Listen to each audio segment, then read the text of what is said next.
It's time for all your binge-worthy pop culture news. Welcome to Up and Adam. Hey, guys. Welcome back and happy Monday. All right, guys, I hope you had a beautiful, amazing weekend. It was really sunny over here, but I guess we have a storm brewing, which is super annoying. But sending you guys all the positive vibes. If you haven't already and you're just coming into the room, don't forget to smash that like button. If you're not subscribed, get subscribed. Don't forget to hit that notification bell. And also, right after this at 1 p.m. Eastern, we are premiering our video version of our podcast episode with Emily D. Baker at 1 p.m. Eastern. Yeah. Yes, it's a lot. There's a lot going on. So let's welcome Jason. Hi. Good morning. Good morning. Happy Happy Monday. Oh yeah, thank you. Happy Monday. Oh my goodness, we have so much coming up. Did you tell them who our guest is on the podcast tomorrow? Oh my gosh. Okay, guys. So it's Monday and it's snowing. Caroline, I don't even know what that feels like. Oh gosh. But No I hate snow. the cold. Yeah, so guys, while we're waiting for people to get in the room, first of all, we hit over 500 ratings reviews. So that's absolutely incredible on Hot Messy Podcast because we're not even halfway through our second month. So thank you to all of you. You guys know that on Friday we dropped our episode with Emily, and then today we have the premiere of the video version, and tomorrow we're dropping our episode with Sheena from Vanderpump Rules, who's a good friend of mine. We've known each other for, it's been a decade, which we figured out on the podcast, which is absolutely wild. That's wild. That's crazy. I mean, we've been together for a decade almost, so that's insane. I remember when we met, and you were working at Sir. It was crazy. Yes. We'll talk about weird it tonight. times. We'll talk about it tonight on Let's Whine About It, because we also have our members only live tonight at 7 p.m. Eastern, which is 4 p.m. Pacific. Let's Whine About It. And there's a lot of shit to talk about. So if you guys are new and you're not a part of the members only, it's only $2.99 to join, but we do it twice a month. And it's more of a personal, intimate conversation with Jason and I, where we talk about problems, issues, things that we're going through, things that are happening in our lives. And we like to just connect with you guys. So Jason, I think it's time to jump into some topics. Let's jump in. There were so many shows that came out. I don't know. You did a poll. I think we should talk about the poll because that will lead us into the conversation for sure. Yes. So I did a poll asking you guys, what was your favorite episode this week? And you guys went with Potomac. But before we get into Potomac, because there's a lot to discuss with Potomac, I want to talk about the #1 show on Netflix right now, Buying Beverly Hills. Now, this got dropped on Friday, and I'm not going to lie, Jason. Friday?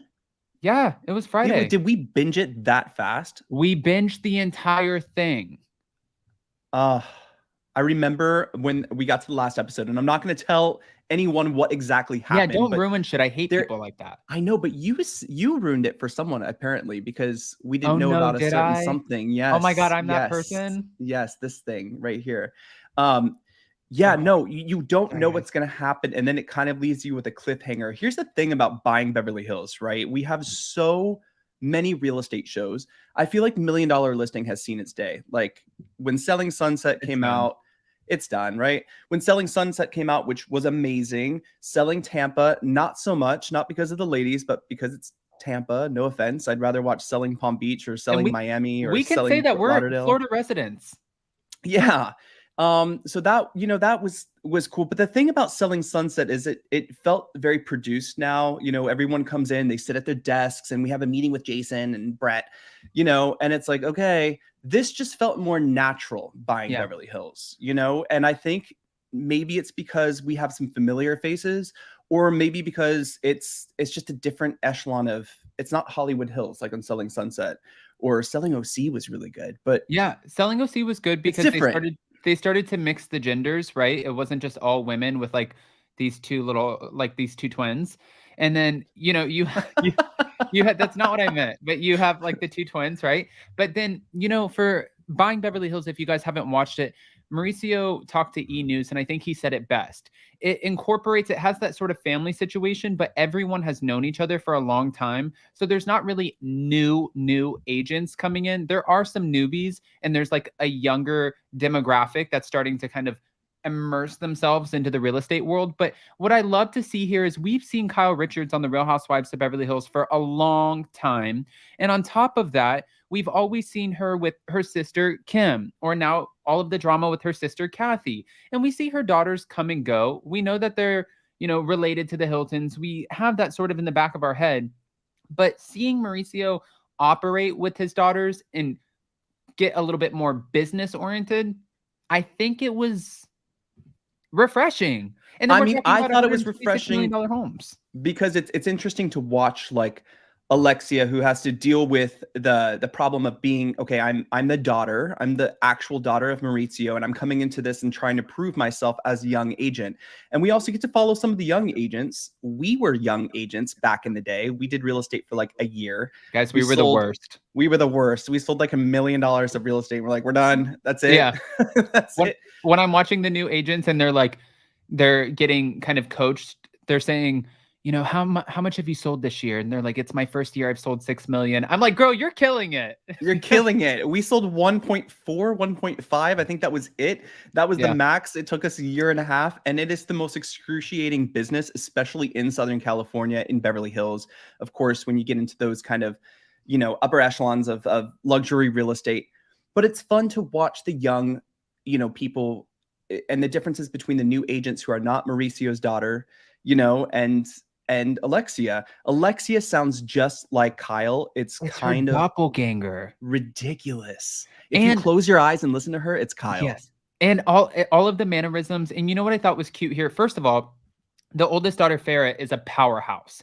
She is 32, just turned 33 on the show. So she might be 33, 34 now. She's making 7 figures a year. She's killing it. She's not only making deals, she's closing the deals, and she does not have time for the BS, which I was like, this is great. But one of the biggest questions people were sending into Jason and I, which I thought this was interesting, like we should know, but we do.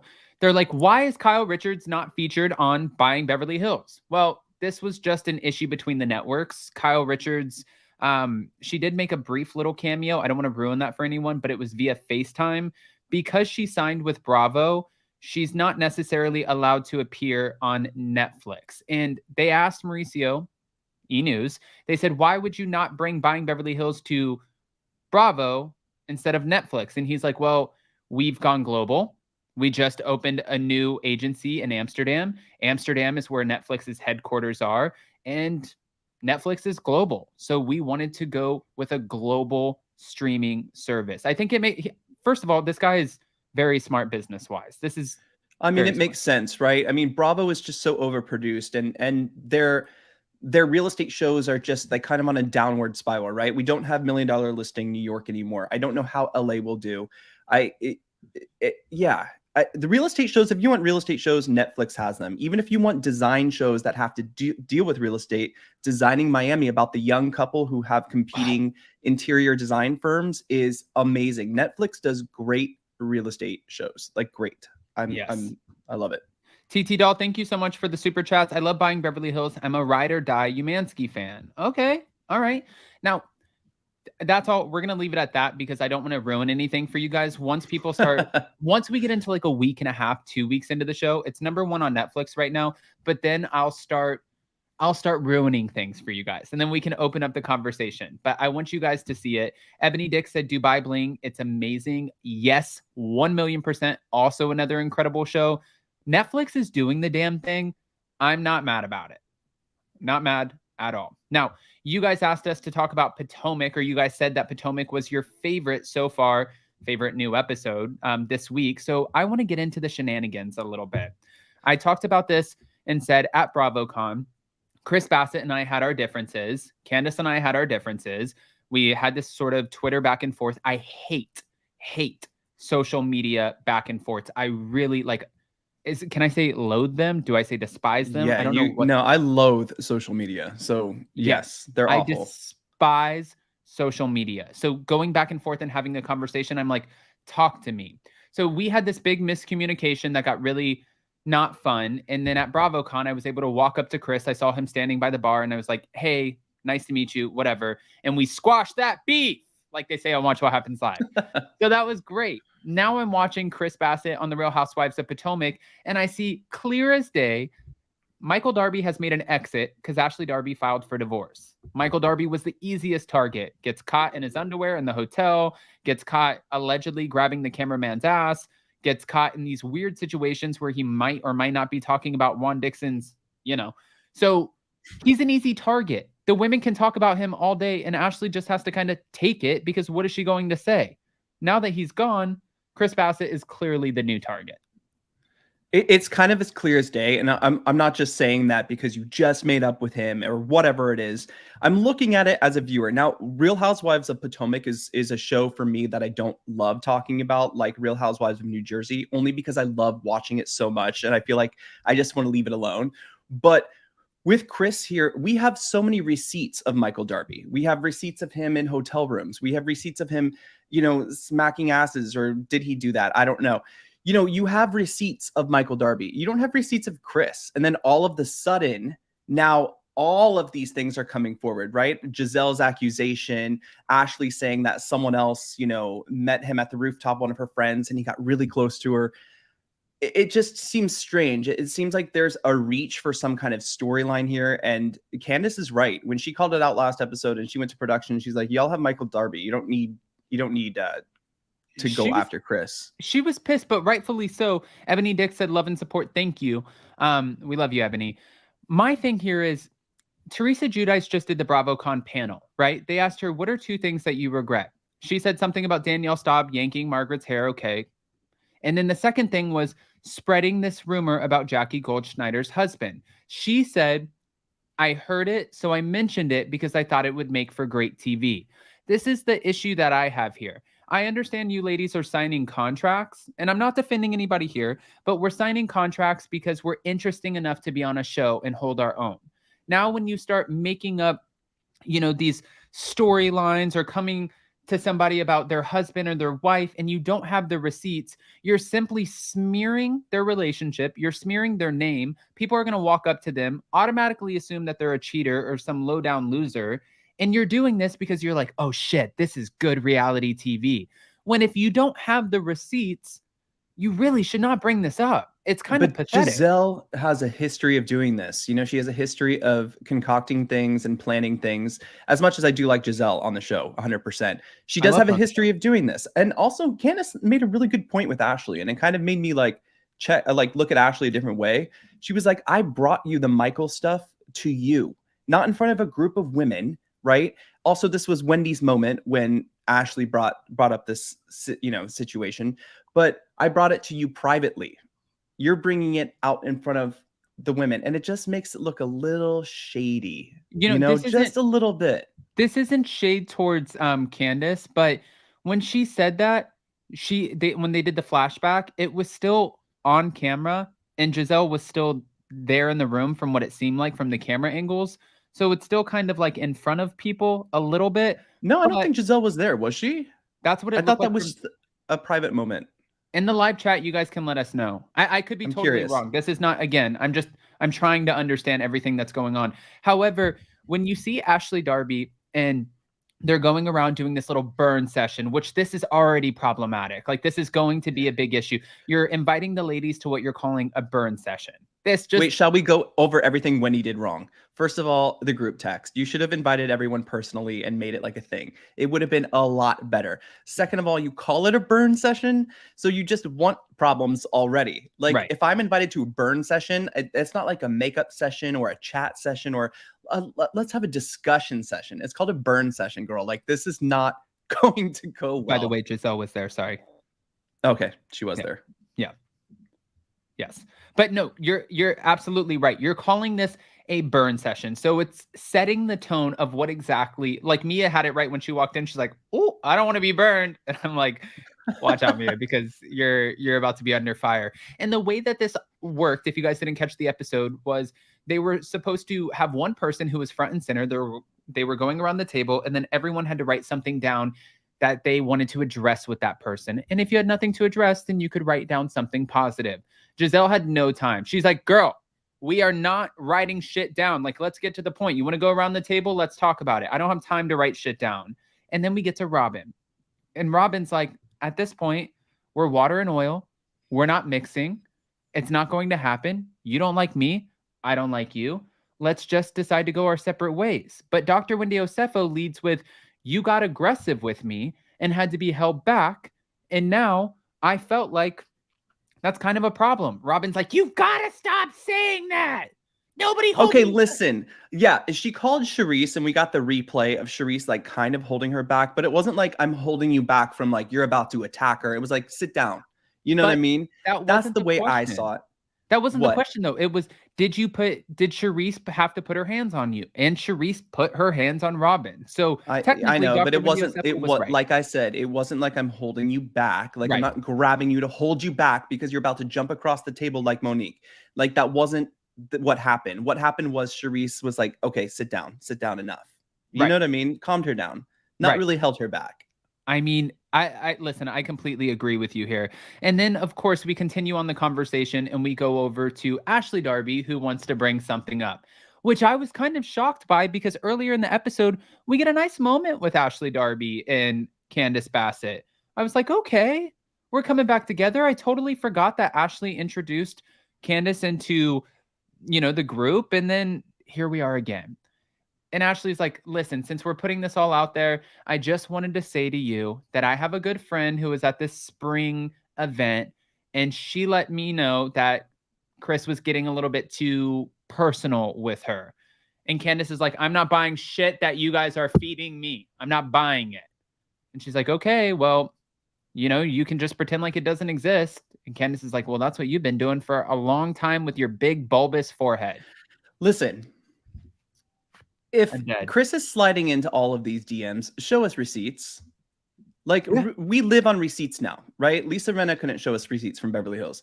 Let's see some receipts. If he is sliding into DMs, show us. Show us. Don't just talk about it and bring it up on the show like Giselle and Ashley are doing. Really.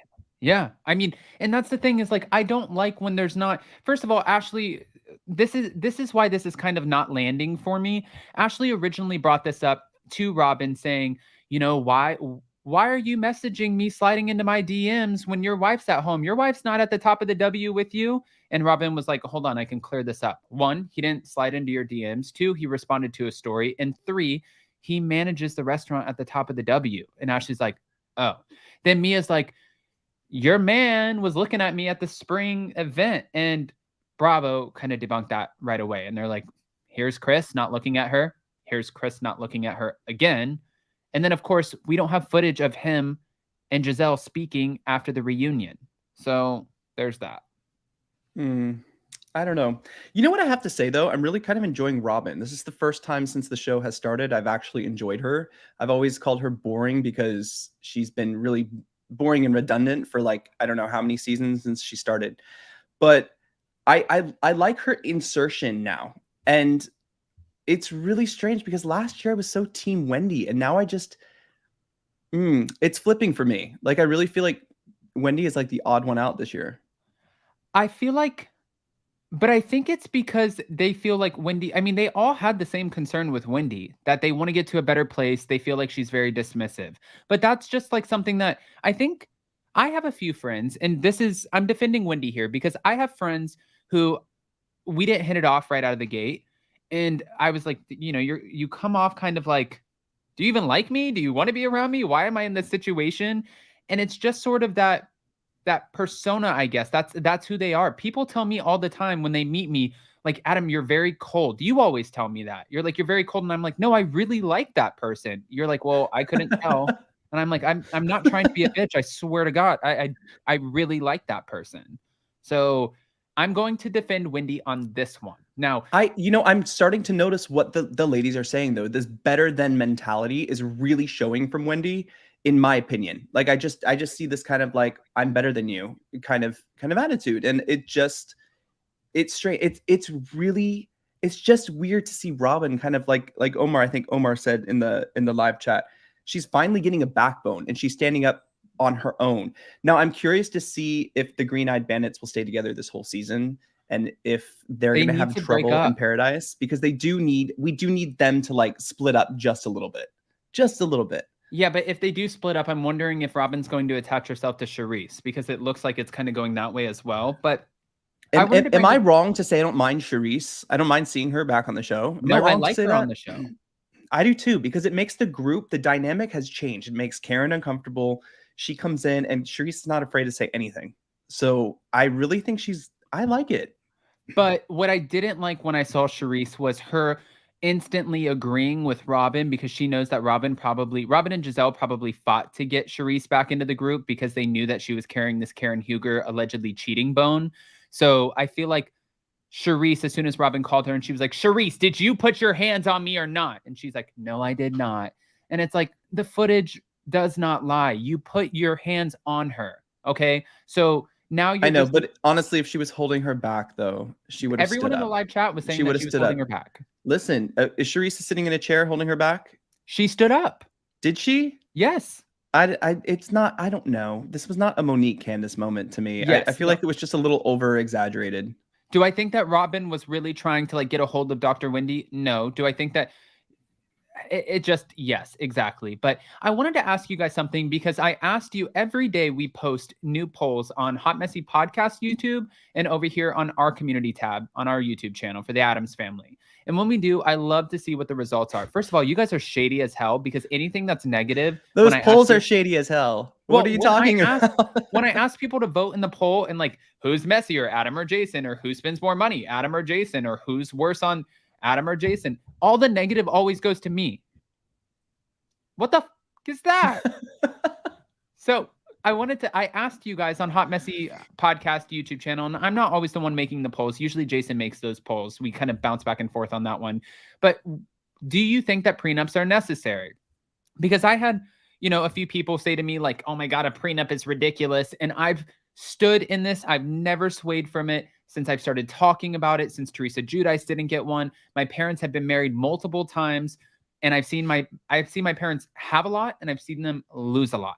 So I think prenups are absolutely necessary. And this conversation was interesting to me. Sorry for the blurry pixelated photo, but Robin Dixon decides to go see a lawyer and talk about getting a prenup with Juan. Now, Juan doesn't think a prenup is necessary because why, right? And she's like, no.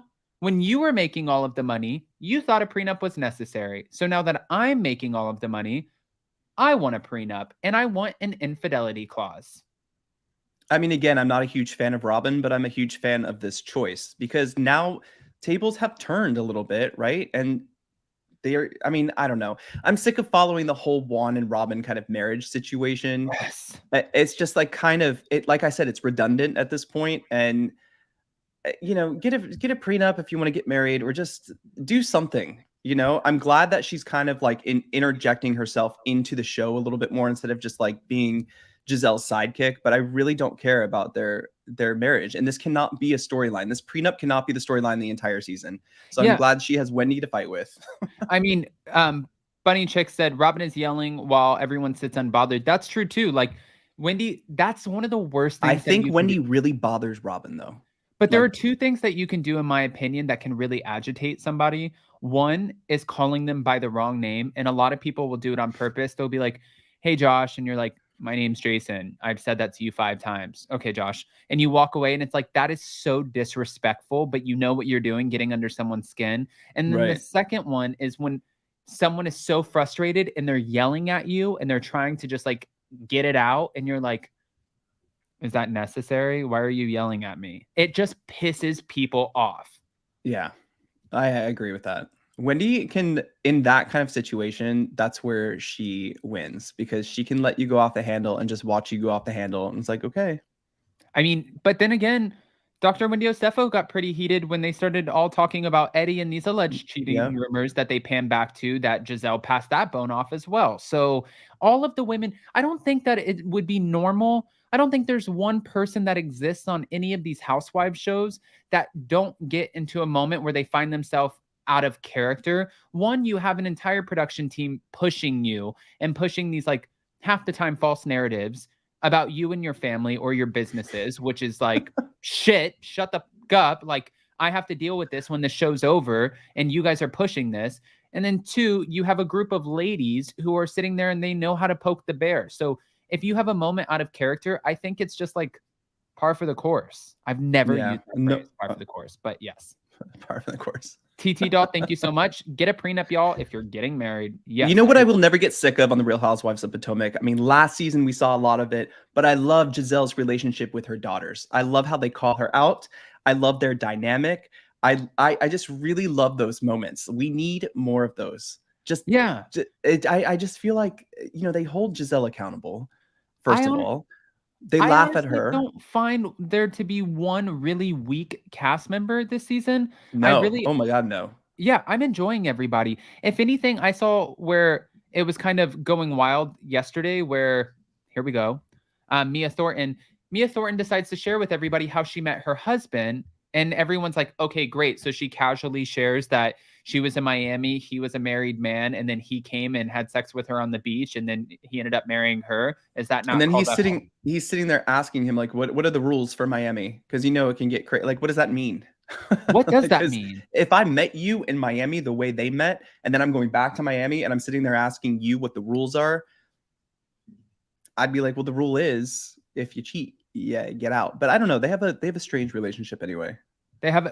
I don't want to say strange. Yeah, interesting. Let's say interesting, or they have a different nuance to the relationship. A unique relationship. A unique relationship. People were trashing her on Twitter. They're like, this is a quintessential homewrecker. And I was like, oh shit, Mia, you should have put that story in the vault, locked that bitch, and threw it at the bottom of the ocean.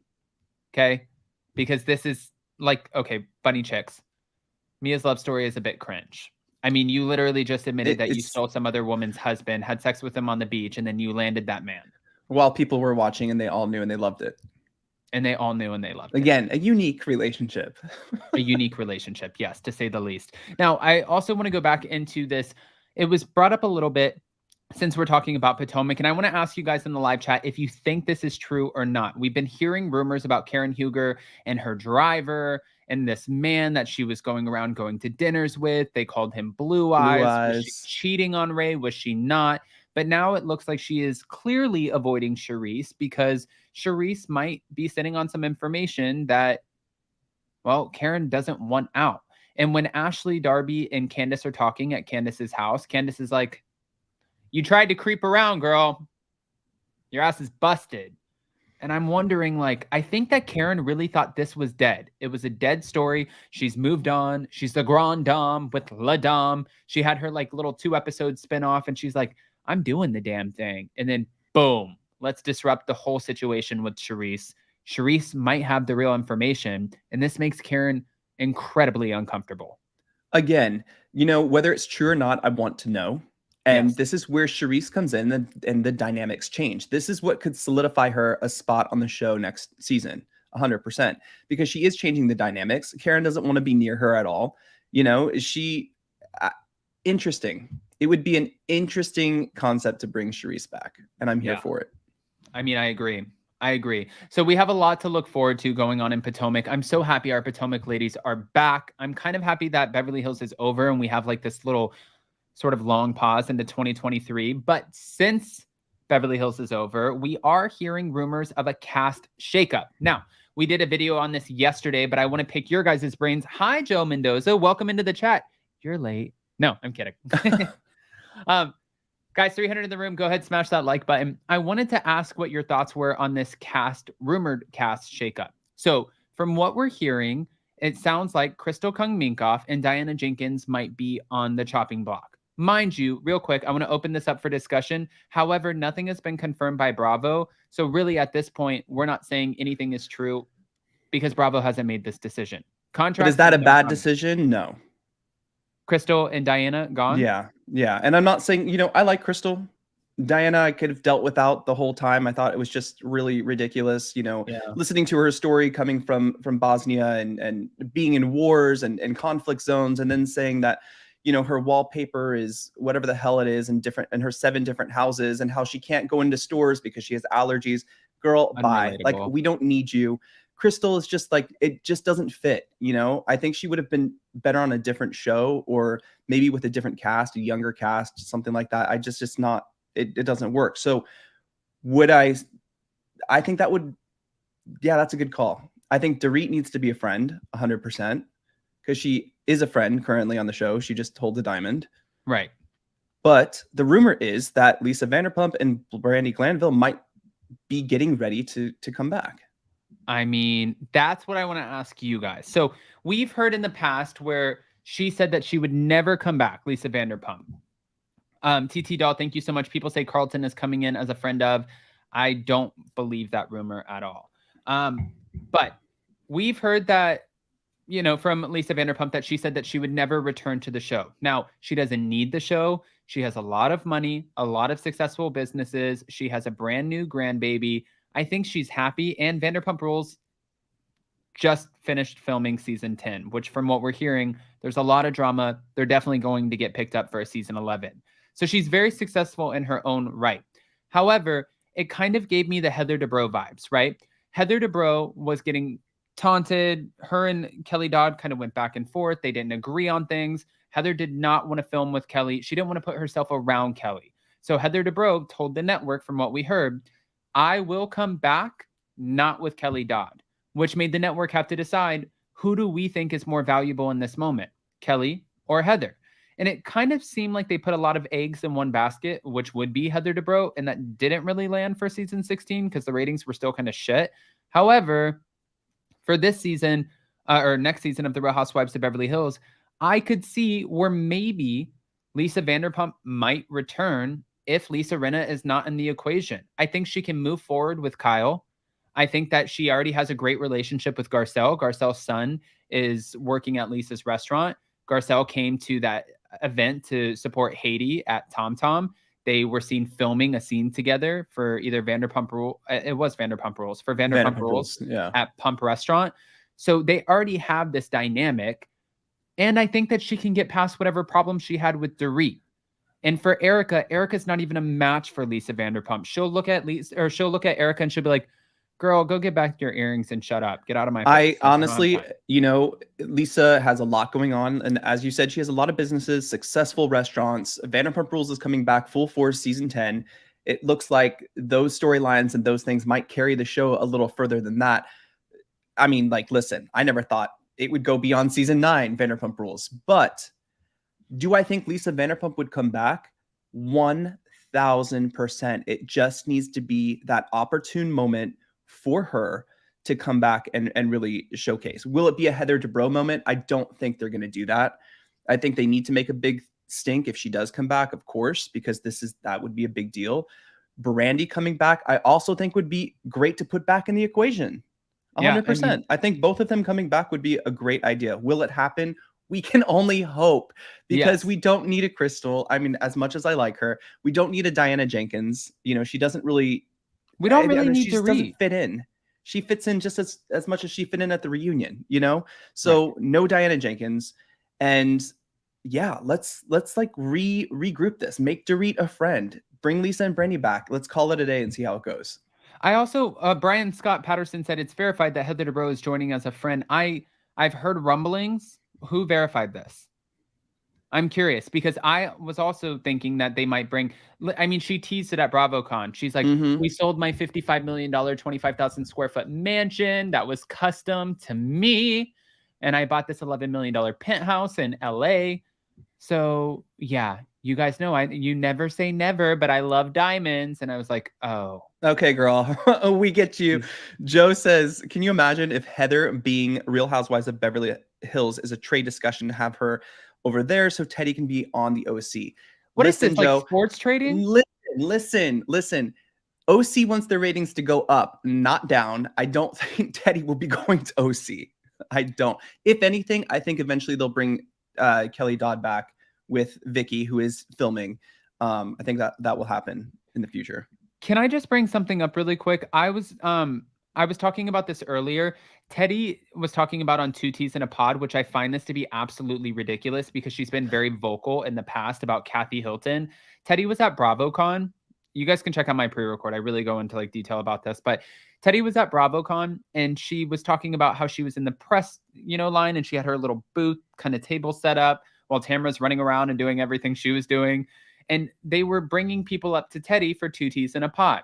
Well, Teddy was like a spider trying to lure Kathy Hilton into her web over here. And she was like, Kathy, will you talk to me? And Kathy was like walking up like, yeah, sure.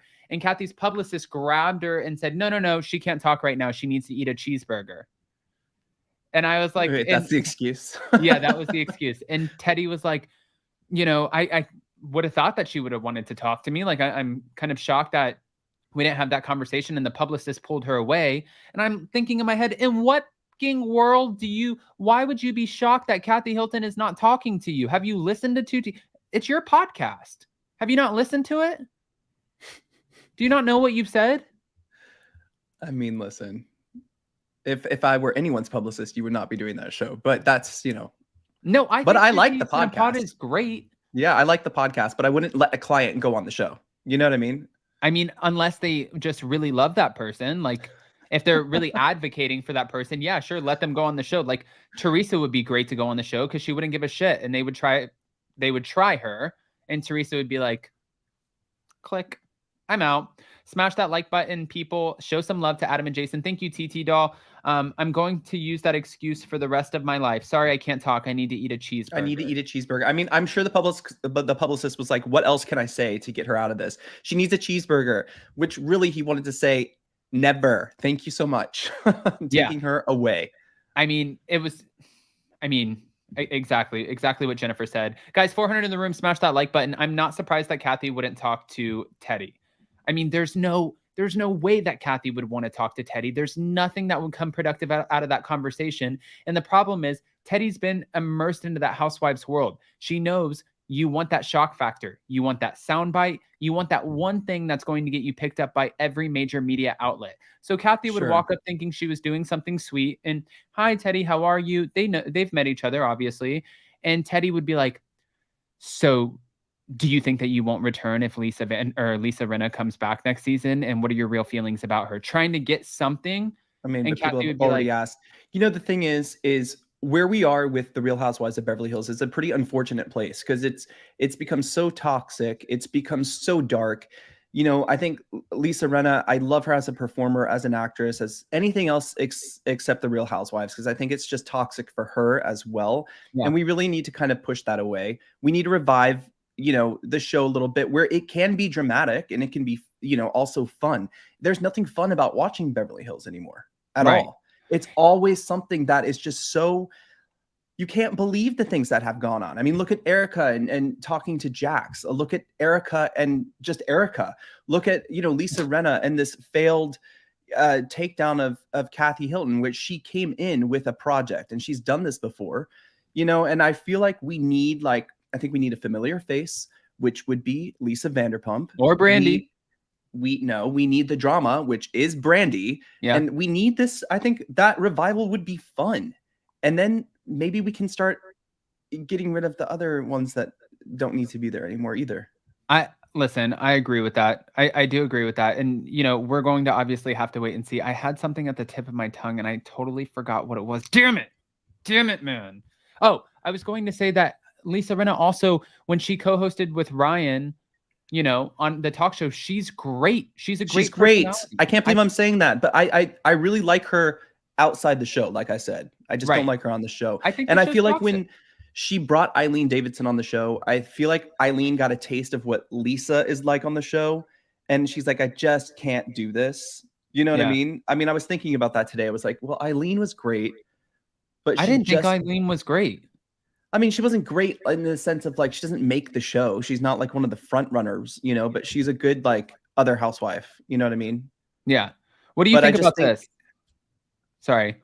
I can't see LVP coming if Kyle is there. I think she would. I think if Kathy was there, she would. I think if Kathy was there, she would. I think now she has an alliance with Garcelle. I don't think she cares about, obviously Dorit and Kyle, that would give Dorit more of a storyline. That would be perfect for Dorit and Kyle. Brandi would come in. Who knows how that would, work out. But Brandi is friends with Kyle. She said that. But I loved Brandi and LVP together, so I don't know. It would be great. Can you imagine, because they haven't had any resolution, right? Can you imagine then coming back together and we have this kind of face off with Brandi almost, and you have Kyle, but then now you have Garcelle, and if Kathy's still on the show, Lisa Vanderpump has Kathy, and the dynamic changes, and then Brandi and Lisa are friends, and that, I just want to see where that would go. It would kind of take us to like that nostalgic Beverly Hills. We need, this is okay because we know that Bravo watches, right? And we know that there are people who sit here and like kind of make sure they try to see what's going on. I hear this all the time, but you know, Brian Scott Patterson said, I hope we're getting younger new money housewives. I think that we should have a younger new money housewife. One, I think you need to introduce them slowly, but we need to keep our familiar faces. I think we can afford to lose Diana, Crystal. Let's demote Dorit. Yeah, Dorit. Keep Dorit for the fashion. Yes. I think we should bring in Lisa Vanderpump, Brandi Glanville, make them both full-time. Make Brandi work for the money because she will bring it. She will bring everything. She'll bring the receipts, all of it. Lisa Vanderpump is worth every single penny. And then after you do that, let's bring in a newbie, somebody who's fresh. Maybe they're friends with, I don't know, Kyle, Kathy. It doesn't matter who they're friends with, but somebody who might be great TV. I always love seeing somebody tested for the show. I think that's great. Sutton, I think we should absolutely keep around. Garcelle's a shoo-in. Keep Erica. Honestly, keep Erica. I'm okay with keeping Erica because I mean, I feel like the show has invested so much into her story. Let's finish it, but let's finish it without Lisa Rinna and see where you fit in the group without your friend. You know? Yeah, just an opinion. Just an opinion. I don't know. Just an opinion, guys. Calm down. But oh my gosh, Mika, you said people were saying Kimora Lee. I would love to see Kimora Lee. I would love that. Love that. That wouldn't be like the younger demographic, but she's great reality TV. She's great though, but you know, you got to think about all the people who watched Kimora when she had her own reality show. That was one of the most interesting reality shows I've ever watched. Like I loved it. I think I watched it 2 or 3 times. I remember when all the girls were wearing baby fat. Yeah. I remember when that was like a thing, you know? It was a thing. Juicy Couture, baby fat, Ed Hardy, like Super Sweet 16. Like that was just such an era. Oh my God. Yeah. That was an era of reality TV. What a crazy. Remember the Juicy Couture, the like, what were they, like suede or velvet pajama sets or whatever? Oh yeah. They weren't pajama sets. Whatever they were. I don't know. They look like them, but they're not pajama sets. Sweat sets. I don't know. I'm not a fashionista. I wear all black everything. Oh, I'm going to talk about this and let's whine about it. I had to go shopping with Jason yesterday and my mom. We were at the mall for 3 hours. I was going to have a conniption. I was going to freak the f out because I hate shopping. I hate spending money. And I told Jason when we walked in, I was like, we have a limit. And Jason's like, bitch, take your ass over there to Starbucks, get an espresso. I'm going to do whatever I want. I have my own wallet. I don't need you. Take an Uber home. And I'm like, oh no, I have no control here. Jason's going to go wild. So then I'm with your mom who's supporting me and shopping. So well, we have a wedding coming up. Speaking of weddings, can we please talk about Family Karma? Yes. Season 3? Yes. Like this. Okay. So, sorry. Hold on. Before you jump into that, I just want to say this really quick. Guys, again, now that we have more people in the room, right after this, we're going to join you guys in the live chat. It's pinned in this live chat, but we have the video version of our podcast episode with Emily D. Baker premiering at 1 p.m. Eastern. So literally right after this, go over to our Hot Messy Podcast YouTube channel. Make sure to smash the like button, get subscribed, all of those things. We're going to build the hell out of that channel, and we're going to just put all of the video versions of our podcasts on there. And we're going to premiere them, but it's going to be a lot of fun. I just wanted to put that out there really quick. And some extra special videos, like things that we do that are not going to be included on the podcast, will go there. So that'll be fun. Yes. But listen, speaking of needing a break from Housewives and everything, Family Karma premiered at the right time. And I know you had your poll on what episode did you love most this week. You know, Real Housewives of Potomac, Family Karma, Buying Beverly Hills. And I originally voted for Buying Beverly Hills. And then after watching last night's premiere of season 3, Family Karma, I went back and I clicked Family Karma because I spent the first 15 minutes just like giggling. I was so interested. I love Indian weddings, and just to watch one. Well, you're like the belle of the ball. Well, listen, when I went to the season 2 premiere of Family Karma last year, we had a party. This is old news. I know, but I was dancing on the dance floor, and last night I just wanted to jump up and start dancing. It was so fun. Jason had the moves too. Like he wasn't just dancing like first of all, I can't dance at all. So I was standing over just like watching and talking. Like I like to socialize kind of and meet people, just not like get too close because I'm weird. But I like to socialize a little bit. And Jason's out there dancing, and I'm like, we're working 2 opposite ends of the room. And then last night, Jason's watching them all dance, and he's like getting up, kind of bobbing his head a little bit. And I'm like, sit down, girl. You weren't invited this year to the premiere. You This probably is a got your ass show. exiled. This is just show. I mean, it's a feel good show, right? You have your little melodrama that happens within the families, but it shows culture, it shows family, it shows success, happiness, it shows all of these things, and it's just a good watch, guys. And it's there's really still easy to get invested. And if you haven't watched it, you can binge 2 seasons and jump on the third. yeah, and the drama is so it's kind of like cotton candy drama. It's more like if it's not cotton candy, it's more like cultural drama between like the parents and the kids. It's just a different generation where like obviously Lopa was saying last night at this wedding because Vishal and Richa are getting married. And at this wedding, it's a 7-day wedding. It's absolutely over the top. It looks like $1 million wedding, right? Didn't it? I don't know if it's $1 million, but it's definitely how much an would you say? expensive wedding. I don't know, because you really had Cirque du Soleil like front and center at one of your dinners. You know, I'm and gonna that say wasn't even the biggest 150,000 one. then. I don't know. It might be a little more than that. No. Oh, then what the hell? Then you make a guess. Well, you said $1 million, and then you just went to 150. I can't don't keep know. up. I don't know numbers. This is why I don't like to shop. I just know that I don't like to spend.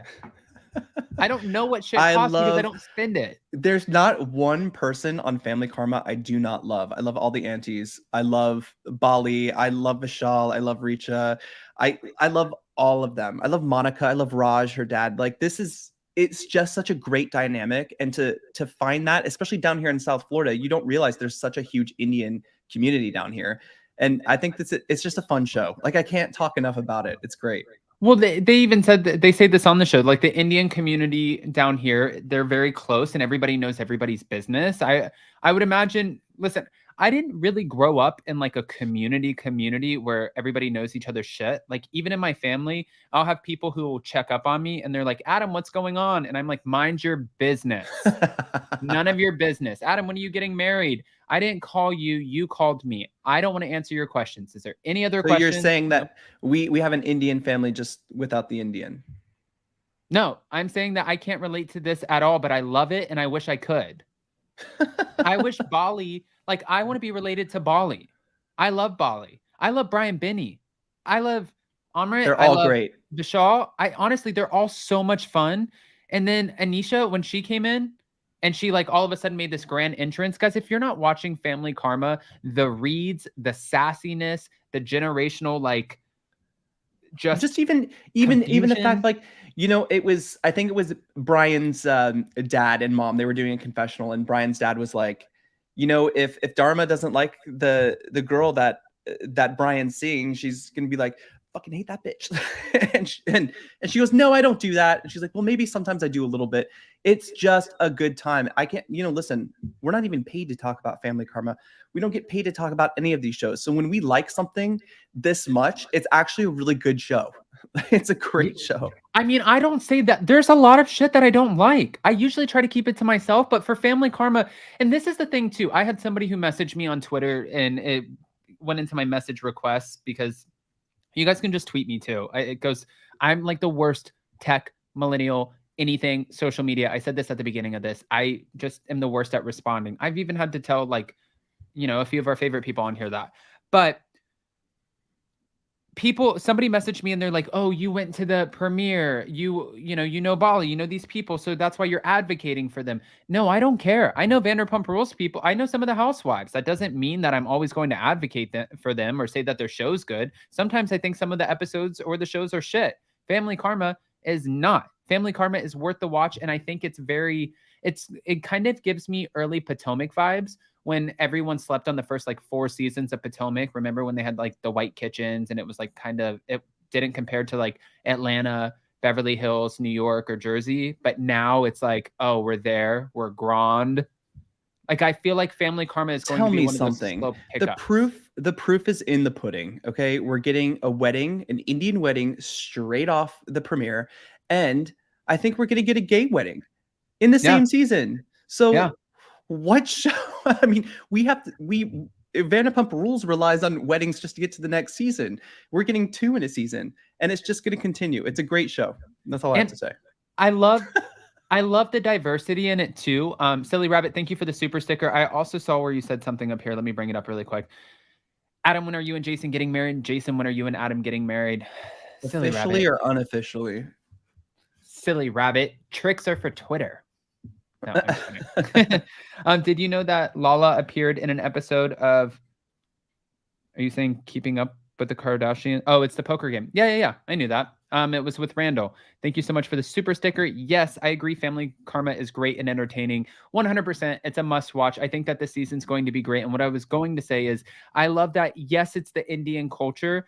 You still have different ethnicities that pop in and out. You have straight, you have gay. You just have that family feel good love sort of feeling. And it's not dark and heavy. Like if there's drama, it's just like a disagreement between families that have known each other for a long time. And I shouldn't have invited your mom to the wedding. And you're about to piss me off talking about my mom. But it's not like I'm going to take you down and ruin your fucking life and bury you and then set you on fire. And then I won't piss to put you out. Like that's aggressive.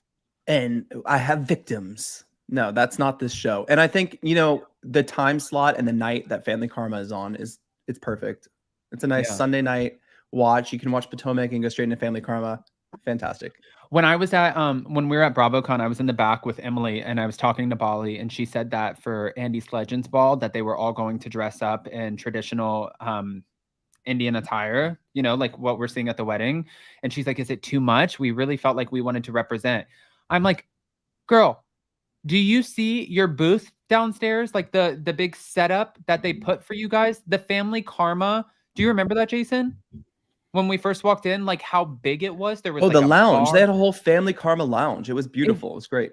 It was the most over the top one. Like they put more money into that lounge than they did any other franchise on Bravo or Peacock. I was shocked. Like I could not believe it. It was so over the top. So yeah, I'm here for it. All right, guys, before we go over to the premiere, I wanted to talk about one last thing because it looks like Lala Kent is gushing over her new man. Now, I don't know if you guys know his name, but if you don't, his name is Don Lopez. She originally teased a photo and it was of his ear. No, it's not the one on the right that kind of looks like Big Ed. That is not her new man. That is my God, this looks like Big Ed the most. Out of every photo I've seen of Randall, this is the most Big Ed-ish. Lala's so pretty. I wonder if Randall's done his like ancestry DNA or something. Maybe they're related.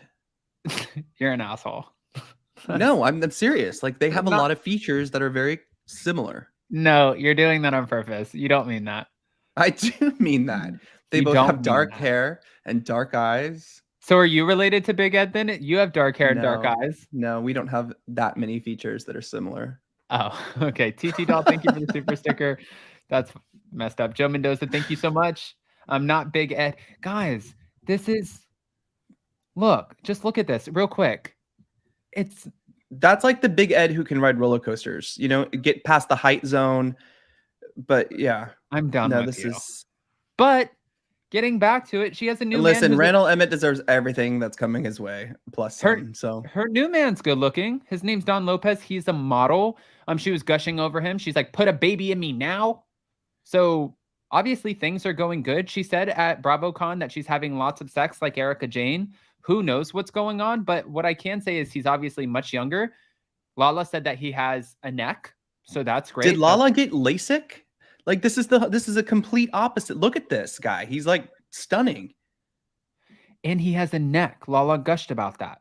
Lala said at BravoCon, Andy was like, Lala, are you dating anyone? And she's like, I am. And I'm tending to look for people that have a neck. Necks are overrated. No, they're back in. Necks are back in. They're so like 2 years ago, like so TLC back in the day. No, we're going into Vanderpump Rules season 7, 8. We're going into 2023 with a neck, and we're leaving, Randall behind. So, geez Louise. Okay, so listen, I don't know what I think about this though. Brian and a jawline. That's important. Yes. Brian said Lala is a gold digger. I would believe that with Randall, but I don't know if the new guy, does he make, I know he's a model. She makes more money than him, I feel. Yeah, I would think, but I'm not, I'm not sure. I mean, I don't know. Like, we'll have to see on this new season of Vanderpump Rules. Season 10, make sure to tune in. All right, guys. We're about to... Speaking of Vanderpump Rules, sorry, don't mean to interrupt, but speaking of Vanderpump Rules, check out our interview with Sheena Shea tomorrow on the podcast, and then later this week, there will be a visual of the Sheena Shea podcast. I call her Sheena Shea, but we talk about this on the podcast and why she is or is not called Sheena Shea. So you guys have to listen. It's a great episode, a great conversation. So that comes out tomorrow night, guys. 450 in the room. Smash that like button. This episode with Sheena comes out tomorrow night. Tonight at 7 p.m. Eastern, 4 p.m. Pacific. We have our members only Let's Whine About It.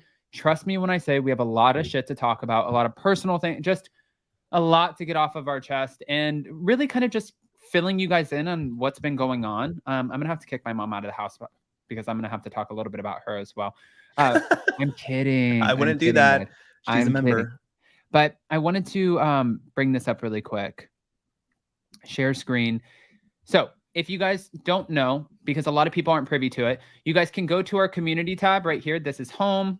Click on the community tab and you can scroll down. I always post a new poll, but right here where it says Hot Messy Podcast, that's our other YouTube channel. You can go and it premieres in 2 minutes. So make sure that you smash the like button and join us in the live chat. Hi, everyone. Law Nerd here from New Jersey. We'll see you guys tonight for Let's Whine About It and be posting pre-records in between. Thank you so much for all of the love and support. We'll see you over in the live chat. Make sure you smash that like button. Get subscribed to Hot Messy Podcast. Thank you. Thank you guys for the super chat, super stickers. Thank you for all of our mods.